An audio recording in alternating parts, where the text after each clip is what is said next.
Welcome friend to Skandar Science Academy. Today our topic of discussion is to discuss past paper. तो आज मैंने जो fifth semester MSc part one के जो past paper हैं पिछले 3 साल के 2019, 18 और 17 के, ठीक है, उनके पास्ट पेपर चैप्टर वाइज मैंने शॉर्ट क्वेश्चंस अलहदा किए, लॉन्ग क्वेश्चंस अलहदा किए ताकि आपकी तैयारी अच्छी तरीके से हो सके। ठीक है, तो आए हम स्टार्ट करते हैं। अब 2019 का पास्ट पेपर फिजिकल केमिस्ट्री का मैं डिस्कस करने जा रहा हूँ। उसमें से चैप्टर है फिफ्थ सेमेस्टर का केमिकल काइनेटिक्स। अब पास्ट पेपर देखेंगे तो सारे सवाल कॉम्बिनेशन में होते हैं, सारे सवाल इकट्ठे होते हैं, लेकिन मैंने यहाँ पर सवाल आपको अलग-अलग करके दे रही हैं ताकि आप इनको अच्छी तरीके से समझ सकें। ठीक है, तो हम स्टार्ट करते हैं अपने टॉपिक को। तो अब केमिकल काइनेटिक चैप्टर है, इसमें से लॉन्ग क्वेश्चन आया है, drive the rate expression of third order reaction. आपने थर्ड ऑर्डर रिएक्शन को बयान करना है विद सेम कंसंट्रेशन के लिहाज से और डिफरेंट कंसंट्रेशन के लिहाज से।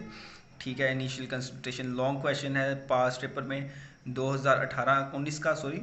तो इसमें आपने ये बयान करना है। उसके बाद है पैरेलल रिएक्शन, गिव टाइप्स। ये भी लॉन्ग क्वेश्चन आया है 2019 में केमिकल रिएक्शन के पोर्शन में, केमिकल काइनेटिक्स के पोर्शन में। उसके बाद हमारे पास शॉर्ट क्वेश्चंस हैं, वहाँ पर लिखा है gives the various step of the thermal decomposition of aldehyde के बारे में ये शॉर्ट क्वेश्चन आया है। उसके बाद शॉर्ट क्वेश्चन है सोल्यूशन फेज फास्टर ट्रेवल करता है, स्पीड ज़्यादा होती है as compare to solid phase reaction में, तो ये क्यों होता है, इसके बारे में बयान करें। उसके बाद 2017 का पेपर केमिकल किनेटिक्स के पोर्शन को मैंने जो सवाल अलग किए 2017 के पेपर में से, जो केमिकल किनेटिक्स के सवाल हैं वहाँ पर है कि शॉर्ट क्वेश्चन में मैं सबसे पहले लिखे हैं कि unit of rate of constant, rate constant का यूनिट बयान करें आप सबसे पहले। ठीक है, उसके बाद उसके ऑर्डर, थर्ड ऑर्डर रिएक्शन बयान करें। उसके बाद फैक्टर बयान करें जो रेट रिएक्शन पर डिपेंड करते हैं। उसके बाद फिर से रिपीट सवाल हुआ, justify the reaction of the solution phase are faster than the gas phase. ये सवाल ज़्यादा 2 दफ़ा आया है, 2019 में भी आया है, 2017 में भी आया है ये सवाल। उसके बाद सवाल है शॉर्ट क्वेश्चन है, explain the order of reaction can be zero but molecularity can be not be zero. ठीक है, ये शॉर्ट क्वेश्चन आया है, इसको आपने अच्छी तरीके से करना है। उसके बाद लॉन्ग क्वेश्चन केमिकल काइनेटिक्स में से जो 2 आए हैं, ठीक है, first of all what is the opposed reaction, drive it's first order reaction है। ठीक है, ये 10 नंबर का सवाल है। उसके बाद 2018 में जो लॉन्ग क्वेश्चन आया है, calculate the half life of third order reaction. Half life third order reaction की आपने याद करनी है। अब डिस्कस करते हैं हम इलेक्ट्रोकेमिस्ट्री का पोर्शन एमएससी की बुक में से, और उसमें से सवाल पूछे गए हैं जो इलेक्ट्रोकेमिस्ट्री में 2018 में से। तो सबसे पहले तो सवाल पूछा गया कि how do you determine specific conductivity of a solution.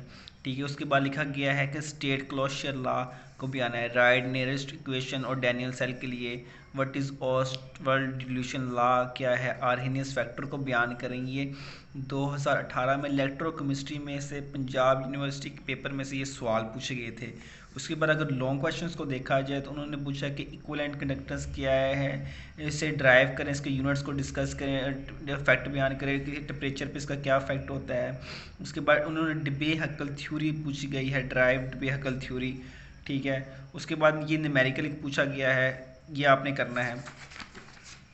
ठीक है, उसके बाद 2019 के पास पेपर के शॉर्ट क्वेश्चन है, अगेन आर्हेनियस फैक्टर पूछा गया है, discuss the effect of temperature on the conductivity, equivalent conductance पर क्या असर होता है टेम्परेचर का। ठीक है, फिर पूछा गया है ऑस्टवर्ल्ड डिल्यूशन लॉ पूछा गया है, डबे हैकल थ्योरी कहाँ वैलिड है, कहाँ कौन सा सोल्यूशन के डिल्यूशन के लिए शॉर्ट क्वेश्चन पूछा गया है। उसके बाद ईएमएफ सेल पूछा गया है, कंसंट्रेशन सेल, ट्रांसफर सेल के बारे में।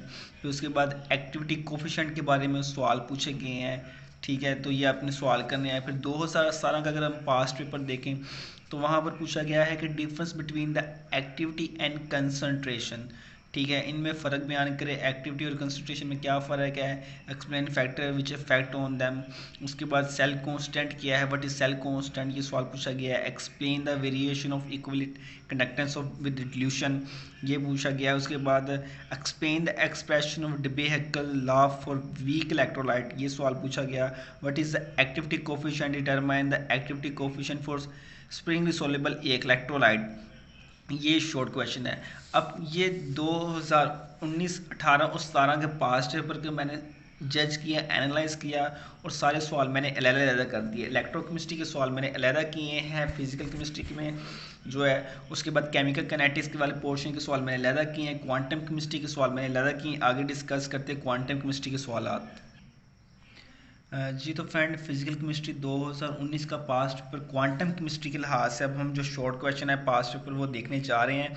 अब ये पास्ट पेपर यूनिवर्सिटी में बहुत ही इंपॉर्टेंट का अहम रोल अदा करते हैं। पिछले सारे सेमेस्टर में आपने देखा ही है कि आपको बेसिकली कहा जाता है कि पास्ट पेपर कर लें तो आपकी अच्छी तैयारी हो जाएगी। तो पास्ट पेपर आपको डाटा फ्राहम करते हैं कि किस किस बेस के सवाल आएंगे। तो चलिए हम सवाल स्टार्ट करते हैं। फिजिकल केमिस्ट्री, क्वांटम केमिस्ट्री के अब ये सवाल हैं सारे, तो इन्हें देखेंगे। 2019 में क्वांटम केमिस्ट्री में से क्या क्या सवाल पूछे गए थे, ठीक है। वहाँ से पूछा गया था define orthogonality and normalization of wave function. उसके बाद आई बराबर म्यू आर स्क्वायर के सवाल पूछा गया था, इसे प्रूफ करें।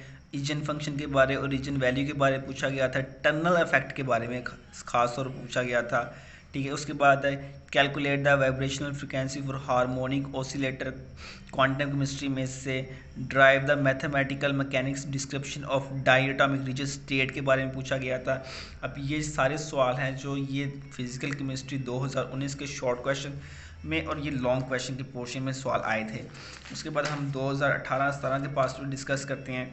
अब 2017 में फिजिकल केमिस्ट्री उसका ब्रांच बेसिक क्वांटम केमिस्ट्री में हमने सवाल जो आए हैं पास्ट में देखे हैं वो हैं explain the significance of quantum mechanics. Quantum mechanics की सिग्निफिकेंस बयान करें, ठीक है। ये सवाल पूछा गया था। What is quantum mechanics, explain its significance. दोबारा से सवाल पूछा गया और पूछा गया position and velocity of micro particle can not be determined with accuracy. इसे बयान करें। आपने हेजलबर्ग अनसर्टेनिटी प्रिंसिपल के लिहाज से ये सवाल को सॉल्व करना है। उसके बाद लॉन्ग क्वेश्चन पूछा गया normalization of wave function, very very important long question है, ठीक है। उसके बाद हमारे पास पूछा गया derive the mathematical mechanics description of rigid rotator. तो ये रिपीट सवाल हुआ, 2019 में भी आया, 2017 में भी सवाल था, ठीक है। तो ये सवाल रिपीट हुआ बेसिकली, ठीक है। उसके बाद 2018 का हम पास्ट पर देखेंगे। सबसे पहले हम इसके शॉर्ट क्वेश्चन देखेंगे। शॉर्ट क्वेश्चन में सबसे पहला सवाल है what is eigen function and eigen value, इसे बयान करें। क्वांटम केमिस्ट्री में से सवाल पूछेंगे फिर, ठीक है। For particle of one dimensional box what is the श्विंडर wave equation in term of polar coordinates के सवाल पूछा गया है। What is the physical significance of normalization, ये बयान करें शॉर्ट क्वेश्चन में, क्वांटम केमिस्ट्री में पूछा गया है, ठीक है। उसके बाद justify the that energy of the particle moving in 3 dimension is greater the energy of particle moving in 1 dimensional box, ये बयान करें क्वांटम केमिस्ट्री में, ठीक है। उसके बाद लॉन्ग क्वेश्चन पूछेंगे हैं wave equation of hydrogen atom की हमने बयान करनी है अज़मुथल क्वांटम नंबर के लिहाज से। रिजिड रोटेटर दोबारा से बयान करना है और उसके बाद ये डेरिवेशन आपने बयान करनी है ई वाली जो है, ठीक है। इसे आपने बयान करना है 0 पॉइंट एनर्जी के लिहाज से रिजिड रोटेटर में, ठीक है। तो ये थे हमारे पास्ट पेपर, हमने डिस्कस किया फिजिकल केमिस्ट्री की 3 जो फर्स्ट सेमेस्टर के पास्ट पेपर हैं। क्वांटम केमिस्ट्री का हमने जब सवाल देखे, इलेक्ट्रोकेमिस्ट्री के सवाल देखे और केमिकल काइनेटिक्स के सवाल देखे, तो मुझे उम्मीद है कि आपने इस मटेरियल से फ़ायदा ज़रूर उठाया होगा। अगर ये वीडियो आपको अच्छी लगी तो इसे लाइक और हमारे चैनल को सब्सक्राइब